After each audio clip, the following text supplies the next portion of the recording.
Hello everyone, birthday classes पर आप सभी का हार्दिक स्वागत है। और कैसे हो सारे?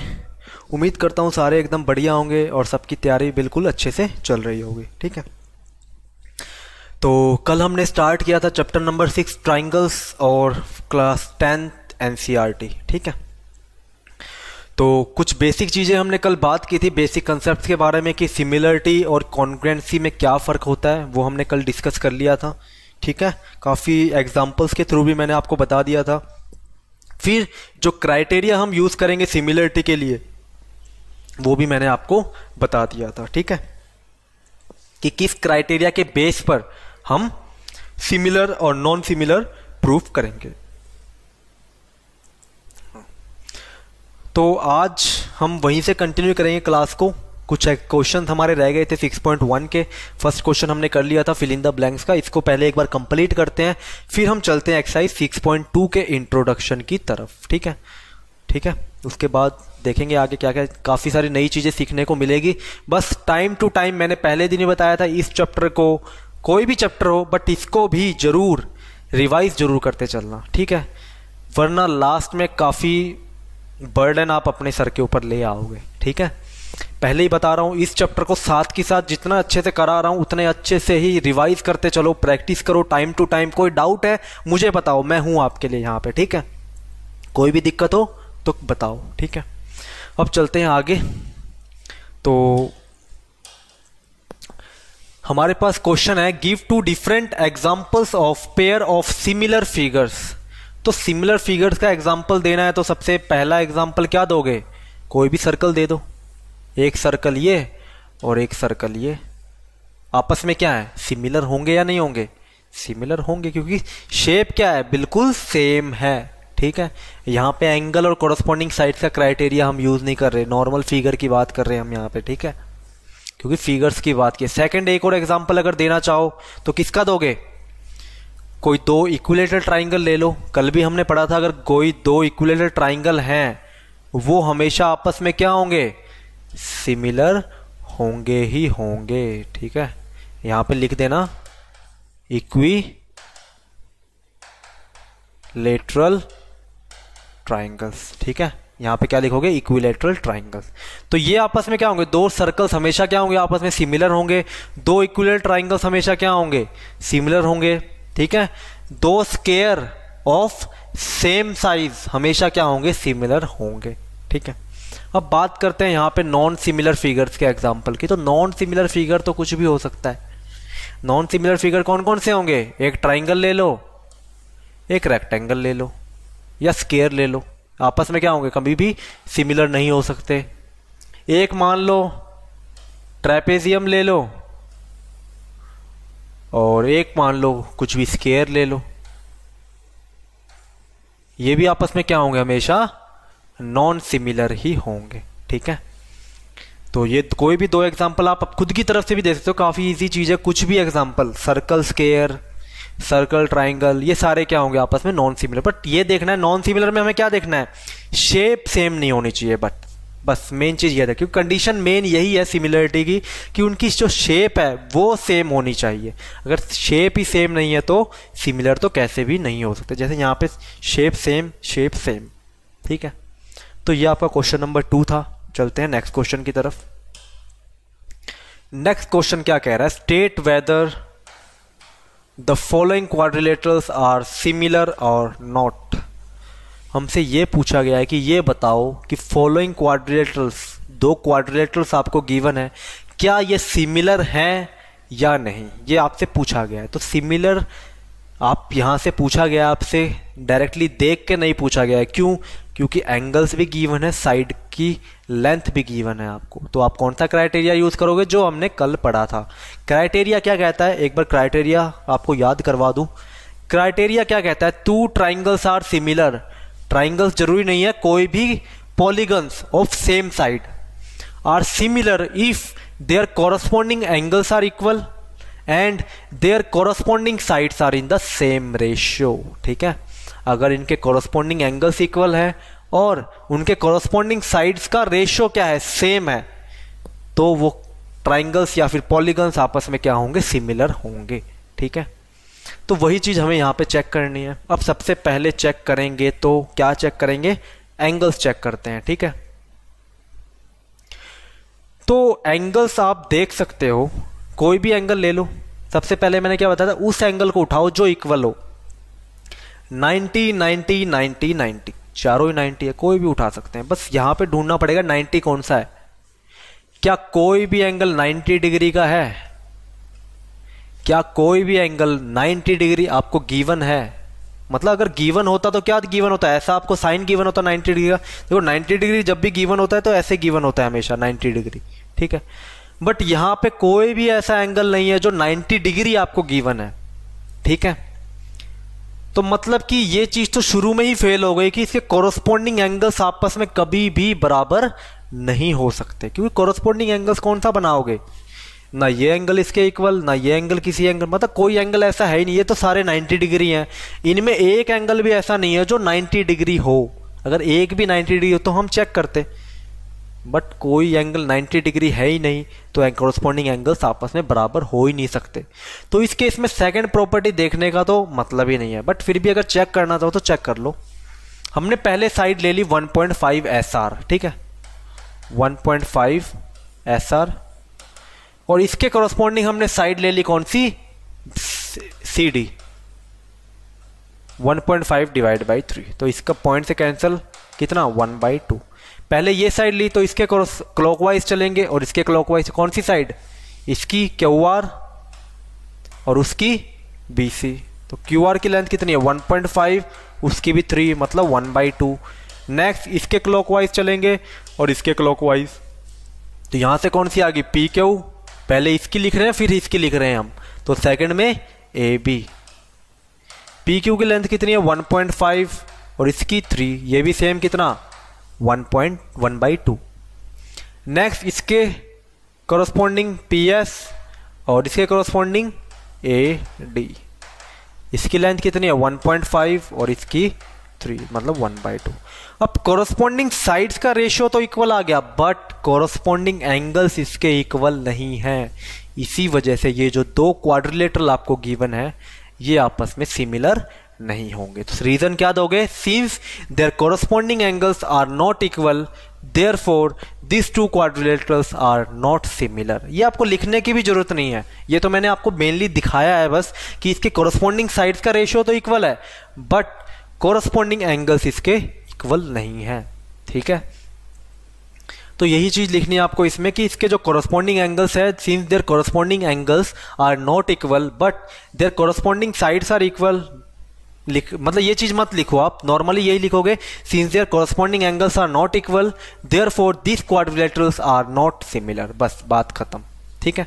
इतना ही आपको इसमें करना था, ठीक है। ये आपको मैंने देखने के लिए बताया था कि रेशियो इनका सेम है या नहीं है, ठीक है। क्योंकि पहली कंडीशन ही अगर सेटिस्फाई नहीं है तो सेकंड तो देखने की जरूरत ही नहीं है हमें, ठीक है। अगर कोई, क्योंकि कंडीशन क्या करिए, दोनों कंडीशन ट्रू होनी चाहिए तभी जाके आप सिमिलर कहोगे। अगर एक भी गलत है तो सिमिलर नहीं है। तो यहां पे वही बात है, two triangles are similar if their corresponding sides are equal, corresponding angles are equal and their corresponding sides are in the same ratio. उम्मीद करता हूं ये बात तो बिल्कुल दिमाग में आपके बैठ गई होगी बिल्कुल अच्छे से, क्योंकि इतनी बार तभी लिखवाई है मैंने यहाँ पे ये, ताकि बार बार देखोगे। देखो जो चीज़ देखने से याद होती है ना वो चीज़ सुनने से कई बार कम याद होती है, ठीक है। लेकिन आपको सुनना भी अच्छे से है और देखना भी अच्छे से है, ठीक है। तो पूरे कंसंट्रेशन और फोकस के साथ आपको करनी है ये चीज़। तो two triangles are similar if their corresponding angles are equal and their corresponding sides are in the same ratio, ठीक है। तो यहाँ पे आपकी 6.1 कंप्लीट होती है एक्सरसाइज, ठीक है। नॉर्मल बेसिक से क्वेश्चन थे आपके 1 मार्क्स में एग्जाम में पूछे जाते हैं, वो फिल इन द ब्लैंक्स के क्वेश्चन थे ना, वहां से क्वेश्चन डेफिनेटली एग्जाम में पूछा जाता है हर बार, ठीक है। अब चलते हैं नेक्स्ट एक्सरसाइज के इंट्रोडक्शन की तरफ, ठीक है, जो आती है आपकी एक्सरसाइज 6.2 का इंट्रोडक्शन, जहां पे हम पढ़ेंगे सिमिलरिटी ऑफ ट्राइंगल्स के बारे में, सिमिलरिटी ऑफ ट्राइंगल्स के बारे में, ठीक है। तो ये चीज तो मैंने आपको बताई थी, टू ट्राइंगल्स आपस में कब सिमिलर होंगे, अगर उनका कोरस्पॉन्डिंग एंगल्स क्या है, उनके इक्वल है और कॉरस्पॉन्डिंग साइड्स का रेशियो क्या है आपस में, बराबर, प्रोपोर्शन, बिल्कुल सेम है, रेशियो सेम है या फिर प्रोपोर्शनल है। अब 6.2 में हम पढ़ेंगे कुछ एग्जाम्पल। सबसे पहले आपकी देखो इस चैप्टर में आपके आती थ्योरम्स, क्योंकि वो थ्योरम्स क्या होंगी आपके क्वेश्चन में, एग्जाम्पल्स में अप्लाई होंगी, तो उनका प्रूफ हमें पहले करना पड़ता है, क्योंकि प्रूफ भी एग्जाम में पूछा जाता है। ठीक है, प्रूफ भी आपसे एग्जाम में पूछा जाता है। ठीक है, तो सबसे पहली थ्योरम जो हम यहाँ पे पढ़ने जाएंगे उसका नाम है basic proportionality theorem. Most important theorem आपके एग्जाम पॉइंट ऑफ व्यू से भी, और हर एक एग्जाम्पल में यूज होगी, हर एक एग्जाम्पल में। बेसिक प्रोपोर्शनलिटी थ्योरम, ठीक है, या फिर इसको हम बोलते हैं बीपीटी। ठीक है, जब एग्जाम्पल हम क्वेश्चन करेंगे तो वहां पे डायरेक्टली हम पूरा ना लिख के डायरेक्टली लिख सकते हैं यूजिंग बीपीटी। ठीक है, कोई गलत नहीं है, अगर पूरा लिखना चाहो तो बहुत अच्छी बात है, यूजिंग बेसिक प्रोपोर्शनलिटी थ्योरम। ठीक है, वरना डायरेक्टली भी लिख सकते हो बाय यूजिंग बीपीटी। कोई भी चीज़ अगर प्रूव करेंगे पहले ये सीखेंगे बीपीटी है क्या। ठीक है, तो इस थ्योरम को देखते हैं। सबसे पहले देखो थ्योरम क्या कहती है, पहले थोड़ा समझो इसको, थ्योरम क्या कह रही है, इसकी डेफिनेशन बाद में देखेंगे, पहले एग्जाम्पल एक डायग्राम से समझो। ये मान लो कोई ट्राइंगल है आपके पास ए बी सी, ये कोई दो पॉइंट है, ये एक पॉइंट है डी, किस लाइन के ऊपर, किस साइड के ऊपर, ए बी के ऊपर। ये कोई पॉइंट है ई, किस साइड के ऊपर, ए सी के ऊपर। कोई भी पॉइंट हो सकता है, कोई भी पॉइंट, बट कंडीशन क्या है कि जो डी लाइन है ना वो क्या है, डी लाइन जो है वो क्या है, पैरेलल है बी सी के।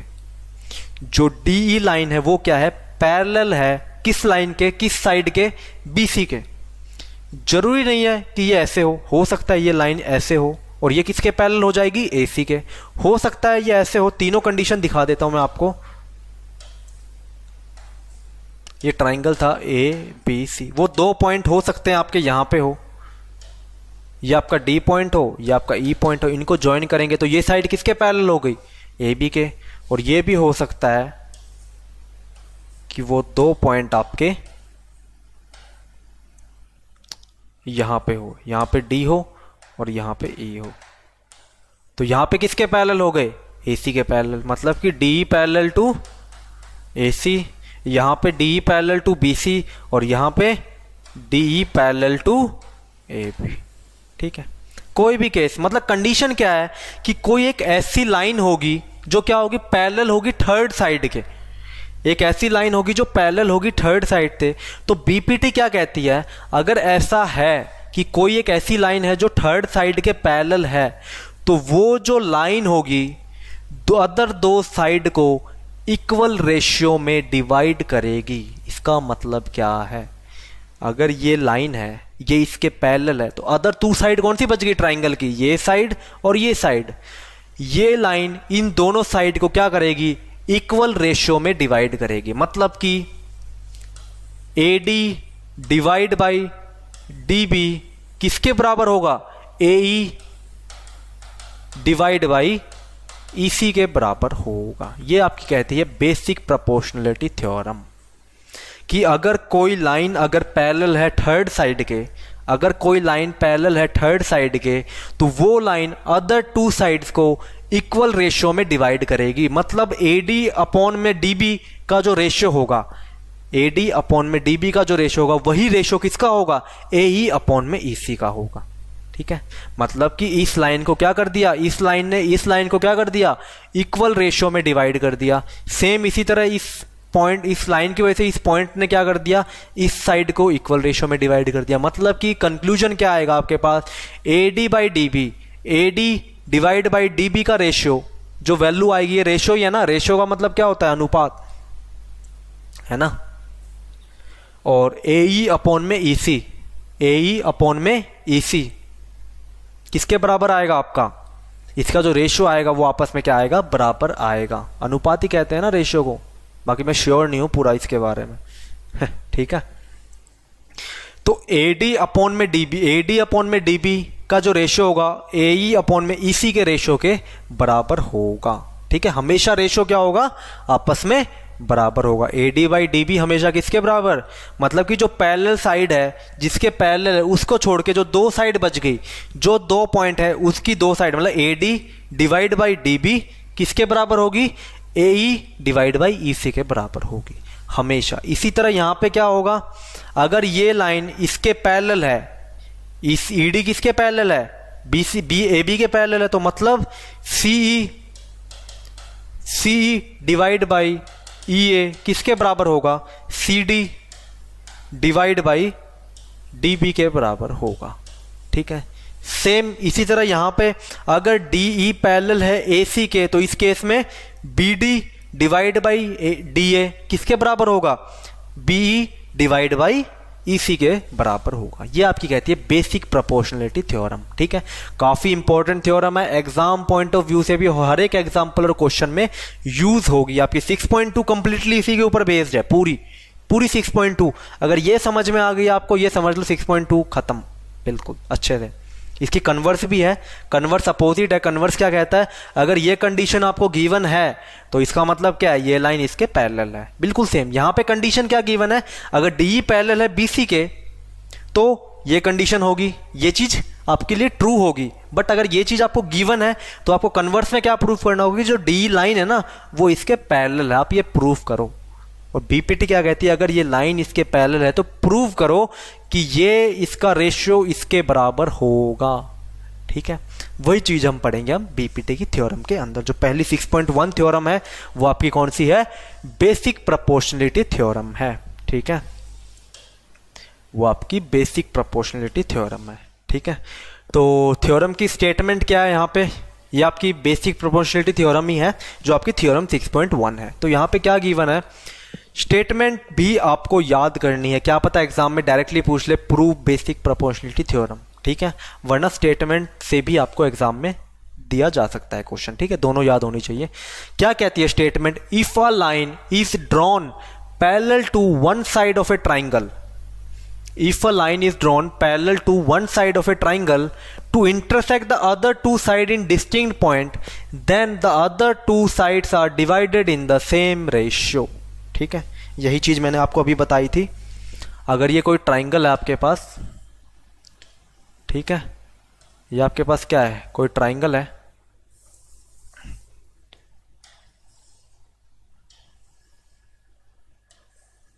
ठीक है, ट्राइंगल का नाम दे दिया हमने ABC। ठीक है, इसने क्या गिवन है यहाँ पे कि ऐसे अगर एक कोई लाइन बनाई गई जो पैरेलल क्या है, वन साइड के पैरेलल है। हम मान लेते हैं एक लाइन बना ली हमने DE। ठीक है, वो क्या है, parallel to one side of a triangle BC के पैरेलल है, to intersect the other two sides in distinct point. वो अलग अलग दो पॉइंट के क्या कर रही है, अदर साइड्स के, दोनों अलग अलग साइड से क्या कर रही है, किसी अलग अलग पॉइंट पे इंटरसेक्ट कर रही है। जैसे DE किस पे इंटरसेक्ट कर रही है, E पॉइंट पे इंटरसेक्ट कर रही है AC पे, और यही लाइन AB पे कहाँ इंटरसेक्ट कर रही है, D पॉइंट पे इंटरसेक्ट कर रही है।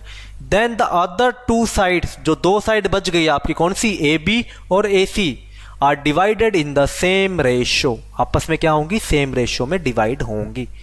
तो इसको हम क्या करेंगे, प्रूफ अभी हम करेंगे इसका। ठीक है, तो प्रूफ के लिए सबसे हम पहले क्या करते थे, कुछ कंस्ट्रक्शन इसके लिए हमें लेके चलनी होगी।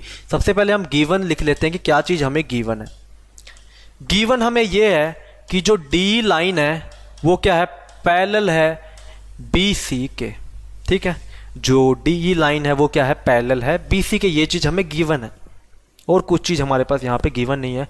हमें प्रूफ क्या करना है, टू प्रूफ, हमें क्या चीज प्रूफ करनी है, हमें प्रूफ करना है कि AD डिवाइड बाई DB किसके बराबर होगा, AE डिवाइड बाई EC के बराबर होगा। ये चीज हमें क्या करनी है, प्रूफ करनी है। ठीक है, गिवन हमारे पास ये है और प्रूफ हमें ये करनी है। अब इसके लिए कुछ कंस्ट्रक्शन हमें करनी होगी। कंस्ट्रक्शन क्या करेंगे हम, कंस्ट्रक्शन हम ये करेंगे, एक तो CD को ज्वाइन कर देंगे हम, ठीक है, C और D को ज्वाइन कर देंगे, और एक B और E को ज्वाइन कर लेंगे। अब सबसे पहले थोड़ा लॉजिक समझो, प्रूफ करने से पहले एक बार लॉजिक समझो कि हम प्रूफ कैसे करेंगे। ठीक है, सबसे पहला स्टेप, C और D को ज्वाइन कर देंगे, B और E को ज्वाइन करेंगे। क्यों करेंगे अभी बताता हूं। इन दो पॉइंट को ज्वाइन कर दिया, दो लाइन हमारे पास आ गई, ठीक है। फिर डी से हम परपेंडिकुलर ड्रॉ करेंगे ई के ऊपर परपेंडिकुलर, और ई से हम परपेंडिकुलर ड्रॉ करेंगे ए डी के ऊपर। इस पॉइंट को नाम दे दिया मान लो एम, इसको नाम दे दिया एन। स्ट्रेट लाइन ही दिखा देता हूं कहीं दिखाई ना दे फिर पॉइंट पॉइंट में ये, ठीक है।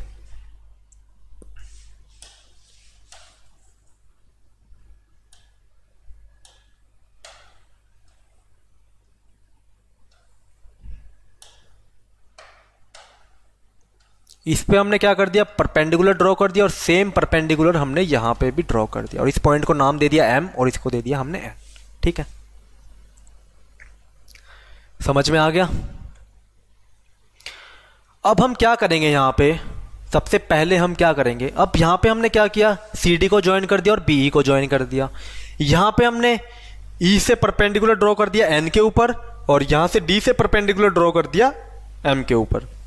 अब यहां पे हम क्या देखेंगे, हमें प्रूफ क्या करना है कि A D by D B का रेशियो किसके बराबर है, ए ई बाई ई सी के रेशियो के बराबर है। ये चीज हमें प्रूफ करनी है। तो ये मैंने ऐसा क्यों किया, क्योंकि हम यहां से दो ट्राइंगल लेके चलेंगे, दो ट्राइंगल कौन से होंगे, एक तो ए डी ई पहला ट्राइंगल, दूसरा ट्राइंगल बी डी ई।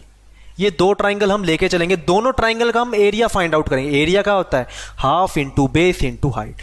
तो ए डी के लिए बेस क्या होगी, अगर इस साइड से हम देखते हैं, इस साइड से देखते हैं तो ए डी ट्राइंगल के लिए बेस क्या होगी, ए डी और परपेंडिकुलर ई एन।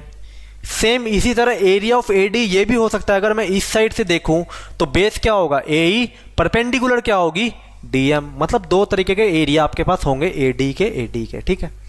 सेम हम भी ट्राइंगल लेंगे ये वाला B D E, B D का एरिया फाइंड आउट करेंगे तो बी डी की बेस क्या होगी, बी डी इंटू में height, half into base into height.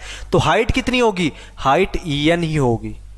अब आप कहोगे सर अगर ऐसा कोई ट्राइंगल है, ठीक है, ऐसा कोई भी ट्राइंगल आपको मिलता है तो इसकी हाइट आप कैसे मेजर करते हो, एक वर्टेक्स से आप क्या करते हो, परपेंडिकुलर ड्रॉ करते हो और इसको ज्वाइन करते हो। ये जो हाइट, ये जो लेंथ होती है इसको आप क्या बोलते हो, हाइट बोलते हो, और ये ट्राइंगल के बाहर लाई करती है। सेम ऐसा ही ट्राइंगल आपको यहाँ पे गिवन है बी डी ई, इसकी हाइट ये नहीं है, इसकी हाइट ये है। जो परपेंडिकुलर आप ड्रॉ करोगे उसी को हम क्या बोलते हैं, हाइट बोलते हैं। तो इस ट्राइंगल की बी डी ई की हाइट क्या होगी, ई एन होगी। सेम इसी तरह सी डी ई की हाइट क्या होगी, डी एम होगी, ठीक है। इन चार ट्राइंगल का हम एरिया फाइंड आउट करेंगे। सबसे पहले ये फाइंड आउट कर लेते हैं, फिर मैं दिखाता हूं कि वहां से क्या कंक्लूजन निकलेगा, ठीक है। जो ये चीज प्रूव करनी है वो चारों वहीं से निकल जाएगी हमारी, ठीक है। तो सबसे पहले मेन लॉजिक क्या करना है हमें, एक तो ये ट्राइंगल लेना है, एक ये ट्राइंगल लेना है और एक ये ट्राइंगल। इस ट्राइंगल को लेने के लिए मैंने यहां पे कंस्ट्रक्शन की है, दो परपेंडिकुलर और दो लाइन को आपस में ज्वाइन कर दिया, ठीक है। अब चलते हैं प्रूफ की तरफ। तो प्रूफ के लिए चलते हैं। सबसे पहले हमने क्या किया, join C D and B E, ठीक है। सबसे पहला काम क्या किया हमने, join C D and B E and draw a perpendicular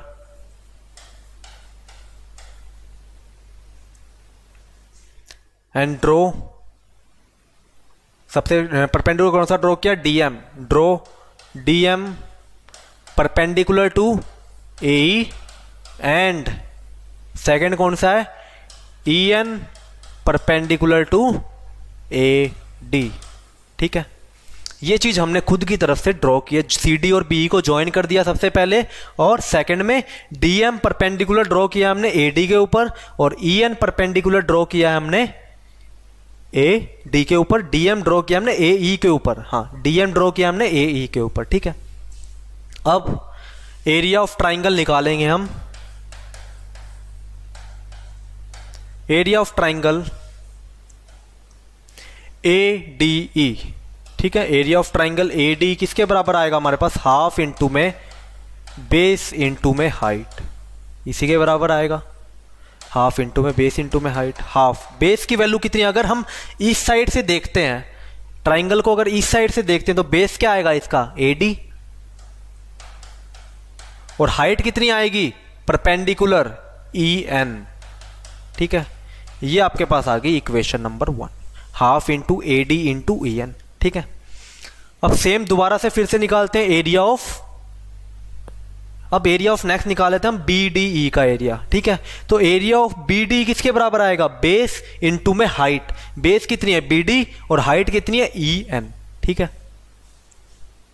तो यहां पे लिखता हूं मैं area of triangle B D किसके बराबर आएगा, हाफ इंटू में बेस इंटू हाइट, और बेस कितनी गिवन है बी डी और हाइट कितनी है वहां पे ई एन। बी डी और ई एन ही है ना, इस ट्राइंगल का एरिया निकाल रहे हैं बी डी ई का, तो बेस कितनी बी डी, हाइट कितनी ई एन आपके पास आ गई।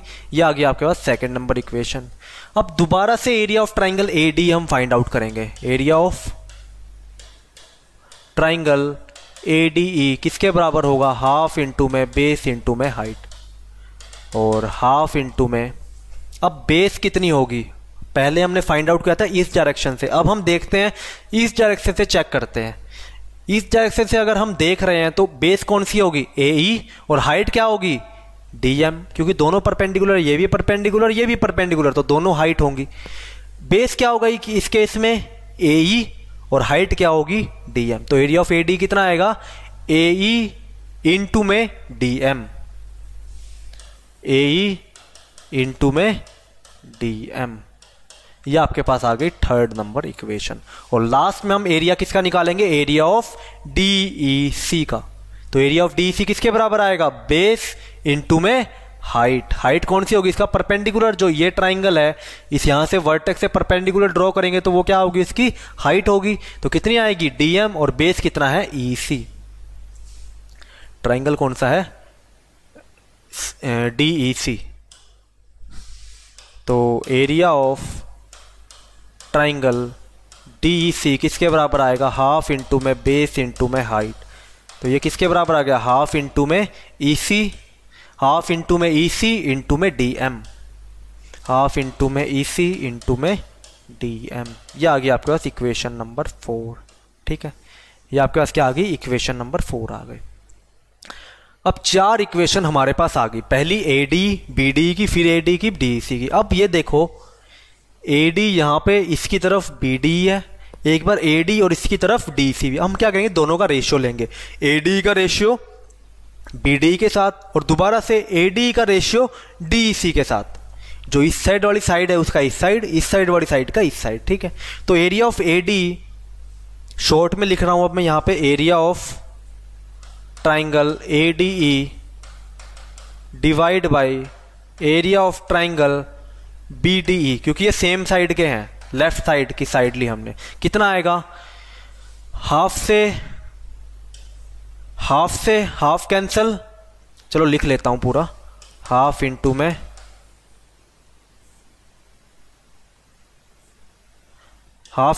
ए D into E N, half into में A D into E N, और यहां पे कितना आएगा, हाफ इंटू में बी डी इंटू में ई एन। तो ई एन से ई एन कैंसिल, हाफ से हाफ कैंसिल, तो यहां पे कितना बच गया, A D divide by B D. ये आपके पास आ गई इक्वेशन नंबर 5। और नेक्स्ट हम निकाल रहे हैं area of triangle A D E divide by area of triangle D E C का। तो इसका भी हाफ इंटू में ए ई इंटू में D M divide by half into में ई सी इंटू में डी एम। तो हाफ से हाफ कैंसिल और डीएम से डीएम कैंसिल, कितना बच गया, A E divide by E C, A E divide by E C. ये आपके पास आ गई इक्वेशन नंबर 6। ठीक है, अब एक चीज देखो, हमें प्रूफ क्या करना है, A D by D B किसके बराबर, A E by E C. A D by D B या फिर बी डी किसके बराबर, ए ई बाई ई सी। मतलब कि इन दोनों इक्वेशन को अगर मैं बराबर दिखा दूं, अगर इन दोनों इक्वेशन को मैं बराबर दिखा दूं तो मेरा काम चल जाएगा। तो ये चीज प्रूफ कैसे होगी, राइट हैंड साइड मुझे बराबर दिखानी है, राइट हैंड साइड मुझे आपस में क्या दिखानी है, बराबर दिखानी है। उसके लिए मुझे क्या चीज प्रूफ करनी होगी कि इसकी लेफ्ट हैंड साइड भी क्या है, आपस में बराबर है। और लेफ्ट हैंड साइड आपस में बराबर कब होंगी, देखो यहां पे ए डी है, यहां पे ए डी है, ठीक है, ये तो आपस में बराबर है। बट यहां पे ट्राइंगल है बी डी ई, यहाँ पे ट्राइंगल है BDE और यहाँ पे ट्राइंगल है DEC। तो इन दोनों ट्राइंगल को मुझे क्या दिखाना पड़ेगा, इक्वल दिखाना पड़ेगा। उसके लिए एक प्रॉपर्टी आपने क्लास 9th में पढ़ रखी है, कौन सी, two triangles on the same base and between the same parallels are of equal area. अगर कोई दो ट्राइंगल आपके पास हैं, वो क्या है, दो ट्राइंगल हैं आपके पास, एक तो BDE और एक है DEC। अगर वो सेम बेस पे लाई कर रहे हैं, बेस क्या है, बिल्कुल सेम है, BDE का बेस क्या है DE और DEC का बेस क्या है DE। अगर दो ट्राइंगल ऐसे हैं जिनके जो दोनों ट्राइंगल सेम बेस पे लाई कर रहे हैं और बिटवीन सेम पैरेलल, दो सेम पैरेलल लाइन के बीच में लाइन कर रहे हैं, मतलब ये पैरेलल किसके, इसके, और ये दोनों पैरेलल लाइन के ऊपर ही लाई कर रहे हैं, तो इन दोनों ट्राइंगल का एरिया क्या होता है, हमेशा आपस में बराबर होता है। तो इस प्रॉपर्टी से हम क्या लिख देंगे कि area of triangle BDE is equal to triangle of area of triangle DEC। अगर ऐसा है तो मतलब लेफ्ट हैंड साइड हमारी क्या हो गई, बराबर हो गई। क्यों, क्योंकि एरिया ऑफ AD सेम है, तो एरिया बराबर होगा। ये दोनों हमने बराबर प्रूफ कर दिए, मतलब कि इनका रेशियो और इसका रेशियो अगर लेफ्ट हैंड साइड अगर आपस में बराबर है तो इसका मतलब राइट हैंड साइड भी आपस में बराबर होंगी। समझ में आ गया। तो ये चीज हमें फाइंड आउट करने के लिए बस हमने क्या किए थे, चार यहां पे कंस्ट्रक्शन की थी और अलग अलग ट्राइंगल हमने लिए थे। एक तो ये ट्राइंगल, एक छोटा वाला ये ट्राइंगल, एक ये छोटा ट्राइंगल, ठीक है। और लास्ट में चार एरिया हमने फाइंड आउट किए, दो बार इसका एरिया, एक बार एरिया इसका, एक बार इसका एरिया। देखो छोटे छोटे स्टेप में ना थ्योरम को याद रखो, छोटे छोटे स्टेप में। जरूरी नहीं है, ये नहीं कह रहा मैं कि रटो, याद रखो छोटी छोटी स्टेप को कि हमें लॉजिक से करना क्या। लॉजिक तो याद रखना पड़ता है हमें कि हमें करना क्या है।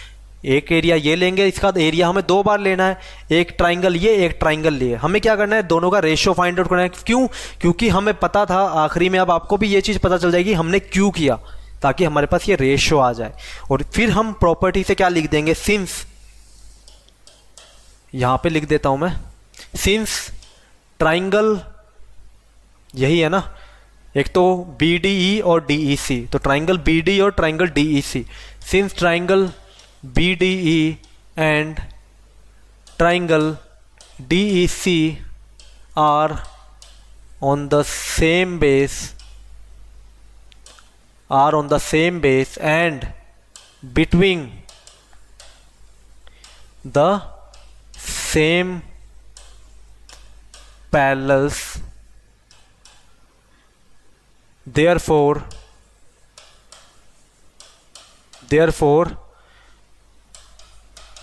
एरिया ऑफ ट्राइंगल BDE किसके बराबर होगा, शॉर्ट में लिख दो यहां पे, एरिया ऑफ ट्राइंगल BDE किसके बराबर होगा, एरिया ऑफ ट्राइंगल DEC के बराबर होगा। तो मतलब कि BD और DE का एरिया क्या है, आपस में बराबर है। तो इस वजह से हम क्या कह सकते हैं, इस इक्वेशन को मान लो इक्वेशन नंबर 7। तो therefore from 5, 6 and 7 we have, हमारे पास क्या आ गया, आप 5, 6 और 7 से, 5, 6 तो ये थी आपस में, और इसमें 7 इंप्लीमेंट कर दी। BD किसके बराबर है, DEC के एरिया के बराबर। तो BD की जगह क्या लिख दो, DEC लिख दो, चाहे DEC की जगह BD लिख दो, बात बराबर है। तो अगर लेफ्ट हैंड साइड आपस में बराबर हैं, तो मैंने क्या बताया था, अगर किसी दो इक्वेशन की लेफ्ट हैंड साइड अगर आपस में बराबर हैं तो उनकी राइट हैंड साइड भी बराबर होती है। तो यहां से हमारे पास क्या आ गया, AD डिवाइड बाई BD किसके बराबर है, AE डिवाइड बाई EC के। और यही हमें प्रूफ करना था, AD डिवाइड बाई DB। इसको BD लिखो या DB लिखो, आपकी मर्जी है, बट जैसा यहां पे लिखोगे वैसा ही प्रूफ करना, ठीक है। तो AD बाई DB है, तो इसको हम AD बाई DB ही लिख लेते हैं, AD बाई DB, ठीक है, और AE बाई AC। तो यही चीज हमें क्या करनी थी, यहां पे प्रूफ करनी थी, ठीक है। यही चीज हमें यहां पे प्रूफ करनी थी, ठीक है। नोट करना चाहो साथ के साथ नोट कर लो, स्क्रीनशॉट लेना चाहो स्क्रीनशॉट भी ले सकते हो, ठीक है। थोड़ा ब्रीफली एक बार दोबारा से बता देता हूँ हमने कैसे प्रूफ किया। हमें प्रूफ क्या करना था, हमारे पास गिवन ये थी कि जो एक लाइन है डी वो पैरेलल है किसके, बीसी के। अगर ऐसी कोई लाइन पैरेलल है बीसी के तो हमें ये प्रूफ करना कि जो अदर दो साइड हैं वो सेम रेशियो में डिवाइड होंगी, मतलब कि AD डिवाइड बाई DB किसके बराबर होगा, AE डिवाइड बाई EC के लिए। इसके लिए हमने क्या किया, कंस्ट्रक्शन की हमने कुछ, इन दो लाइन्स को ज्वाइन कर दिया, दो पॉइंट को CD को ज्वाइन कर दिया और BC को BE को ज्वाइन कर लिया, और E से एक परपेंडिकुलर ड्रॉ किया हमने N के AD के ऊपर, और D से एक परपेंडिकुलर ड्रॉ किया हमने AE के ऊपर। ठीक है, ये हमने कंस्ट्रक्शन की। फिर हमने क्या किया, ट्राइंगल लिया हमने ADE, इसका एरिया हमने फाइंड आउट किया। फिर हमने ट्राइंगल लिया BDE, इसका एरिया हमने फाइंड आउट किया। फिर दोबारा से हमने AD का ट्राइंगल का एरिया फाइंड आउट किया, क्योंकि इस साइड से, क्योंकि ये ट्राइंगल हमारे पास इस साइड से था तो इस वजह से हमने इस साइड से इसका एरिया फाइंड आउट किया। और नेक्स्ट हमने फाइंड आउट किया एरिया ऑफ ट्राइंगल DEC। ठीक है, चारों का एरिया फाइंड आउट करने के बाद स्टार्टिंग के दो, मतलब कि लेफ्ट हैंड साइड के जो दो ट्राइंगल थे, AD का इस तरफ से एरिया और DEC का, इनका रेशियो ले लिया, और दूसरी तरफ AD का रेशियो हमने DEC की तरफ ले लिया जो राइट साइड से देखा था हमने। इन दोनों का रेशियो हमने फाइंड आउट कर लिया, वैल्यू हमारे पास आ गई। अब हमें प्रॉपर्टी से ये पता है कि अगर कोई दो ट्राइंगल ऐसे हैं जो सेम बेस पे लाई कर रहे हैं और बिटवीन सेम पैरेलल लाइन के बीच में ड्रॉ किए गए हैं तो उनका एरिया आपस में बराबर होता है। ये थ्योरम तो आप क्लास 9 में पढ़ चुके हो। ठीक है, उस प्रॉपर्टी से हमने क्या लिख दिया, एरिया ऑफ BD किसके बराबर है, एरिया ऑफ DEC के बराबर। और एरिया ऑफ BD अगर DC के बराबर है तो BD की जगह हम क्या लिख सकते हैं, DC लिख सकते हैं। मतलब कि लेफ्ट हैंड साइड 5 और 6 की क्या हो गई, इक्वल हो गई। अगर लेफ्ट हैंड साइड दोनों की इक्वल है तो राइट हैंड साइड भी आपस में बराबर होगी। तो हमने डायरेक्टली क्या लिख दिया, from equation 5, 6 and 7 we have AD by DB किसके बराबर है, AE बाई EC के बराबर है। यही चीज हमें क्या करनी थी, यहाँ पे प्रूफ करनी थी। ठीक है, यही चीज हमें यहाँ पे प्रूफ करनी थी। ठीक है, तो काफ़ी इंपॉर्टेंट थ्योरम है और काफ़ी बार एग्ज़ाम में भी पूछी जाती है। ठीक है, तो यहाँ से जो एक मेन आपसे चीज़ है वो उम्मीद करता हूँ यहाँ पे समझ में आ गई होगी। तो पहली जो BPT है वो आपकी क्या कहती है, BPT आपकी क्या कहती है, अगर ट्राइंगल के अंदर, ये आपने ट्राइंगल ले लिया यहाँ पे, ठीक है, अब ट्राइंगल को प्रूफ करते करते ये मत भूल जाना कि हमने प्रूफ क्या किया था। ठीक है, क्योंकि एग्जाम जो अदर क्वेश्चन है उसमें हमारे पास जो रिजल्ट है वही यूज होगा, प्रूफ यूज नहीं होगा पूरा, क्योंकि प्रूफ के चक्कर में हम यही भूल जाएंगे हमने प्रूफ क्या किया है तो दिक्कत आ जाएगी, है ना। BPT में हमने क्या प्रूफ किया है, अगर इफ DE पैरेलल है किसके, BC के, देन AD बाई DB का रेशियो किसके बराबर होगा, AE बाई EC के रेशियो के बराबर होगा। ये रिजल्ट आपको याद रखना है। ठीक है, अब ट्राइंगल का नाम यहाँ पे ABCDE था तो इसका मतलब ये नहीं है कुछ और नहीं हो सकता, कुछ और भी हो सकता है। यहाँ MN होता तो यहाँ पे AM बाई MB, यहाँ पे AN बाई NC, नाम कुछ भी हो सकता है। बस प्रॉपर्टी याद रखना कि इस साइड का डिवाइड बाई दिस साइड का रेशियो किसके बराबर, this side divide by this side, अगर ये लाइन इसके पैरेलल है तो। ठीक है, अब चलते हैं नेक्स्ट क्वेश्चन की तरफ। नेक्स्ट क्वेश्चन थ्योरम जो आपके पास है, ये आपके पास थ्योरम 6.2 जो कि है कन्वर्स ऑफ BPT। इसको हम बोलते हैं कन्वर्स ऑफ BPT।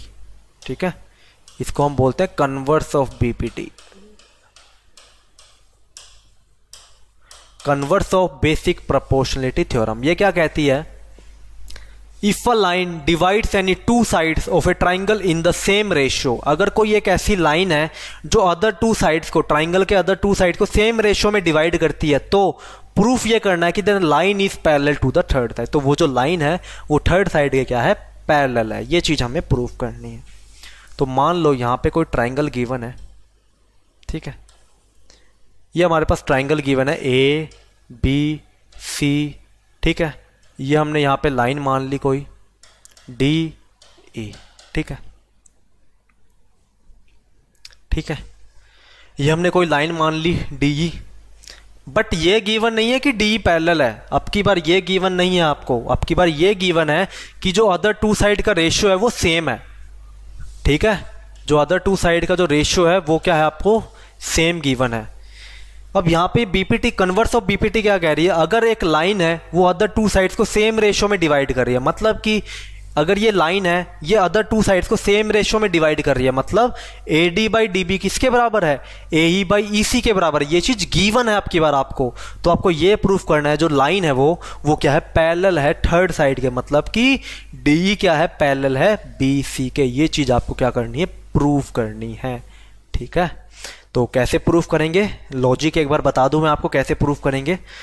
देखो ये चीज तो गिवन नहीं है, डी क्या है, पैरेलल है बीसी के, ये चीज आपको गिवन नहीं है, बट ये गिवन है कि इसका रेशियो क्या है, आपस में बराबर है। तो हम कंट्राडिक्टरी मेथड से प्रूफ करेंगे, जैसे हम प्रूफ करते थे ना √2 is not irrational, √2 is irrational proof करते थे। तो कैसे करते थे, हम मान के चलते थे √2 इरेशनल नहीं है, अपोजिट मान के चलते थे, कंट्राडिक्शन से हम उसको प्रूफ करते थे, वैसे ही हम इसको प्रूफ करेंगे। हम क्या करेंगे, एक पॉइंट मान लेंगे यहां पे ई डैश, ठीक है,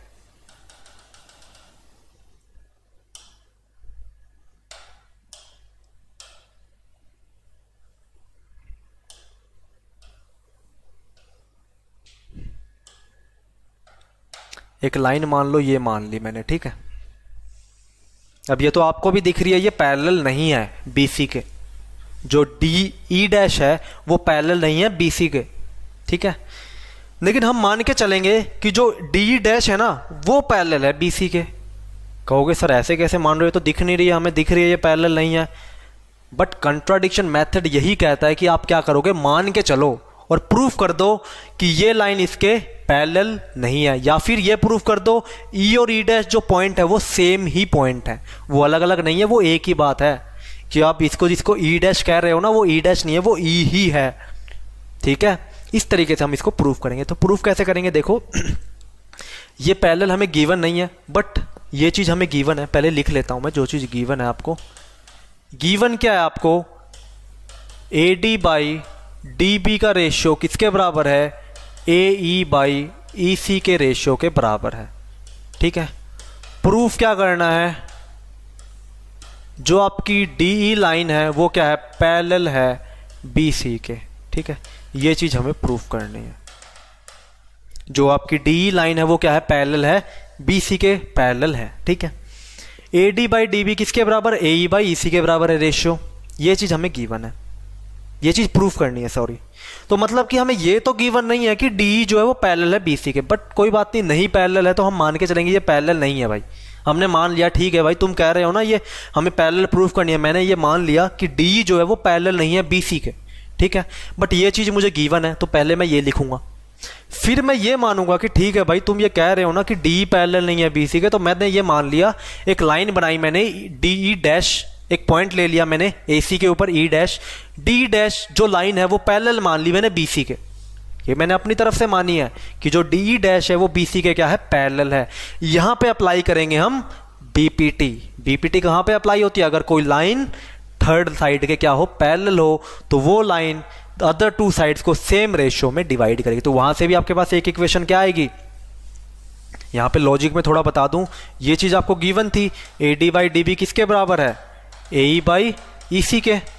सेकंड हमने क्या माना, डी डैश जो है वो पैरेलल है बीसी के, अगर ये पैरेलल है बीसी के, हमने ये मान लिया ना डी ई डैश जो है पैरेलल है बीसी के, तो इस केस में क्या होगा, बीपीटी अप्लाई होगी आपकी, क्योंकि अगर कोई लाइन थर्ड साइड के पैरेलल है ट्राइंगल के अंदर तो वो क्या करेगी, अदर टू साइड्स को सेम रेशियो में डिवाइड करेगी। मतलब A D by B D किसके बराबर आएगा, ए ई डैश बाई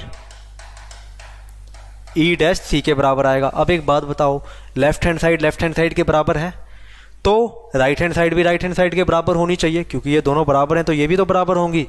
तो ए ई बाई ई सी क्या होंगे, A E dash by E dash C के बराबर होंगे। अब एक बात बताओ, ए ई बाई ई सी का रेशियो, मतलब ए ई बाई ई सी का ratio A E dash by E C dash के रेशियो के बराबर है, तो इसका मतलब क्या है, जो आपका ई और ई डैश पॉइंट है वो क्या है, सेम ही पॉइंट है, वो आपस में क्या करते हैं, कोइंसाइड करते हैं। और यही हमें प्रूफ करना था। अगर ये चीज हमने प्रूफ कर दी कि ई और ई डैश सेम है, तो इसका मतलब क्या है, आपकी डी क्या है, पैरेलल है बी सी के, क्योंकि ई डैश हमने पैरेलल मानी थी, ई डैश इस पे कोइंसाइड कर गया, तो लाइन कौन सी बन गई, डी। इसको हम मान के चलते पैरेलल नहीं है, बट ये कोइंसाइड कर गया, तो मतलब डी अब क्या है, पैरेलल है बी सी के। तो इस तरीके से हम इसको प्रूफ करेंगे, ठीक है। अब देखते हैं प्रूफ। देखो ट्राइंगल्स वाले चैप्टर में आपको लॉजिक पहले काफ़ी अच्छे से पता होना चाहिए, तभी आप क्वेश्चन के अच्छी तरह से बिल्कुल बिना कुछ भूले बिना कुछ गलती किए इजीली कर सकते हो। ठीक है, तो चलो करते हैं प्रूफ। तो हम मान के चलते हैं लेट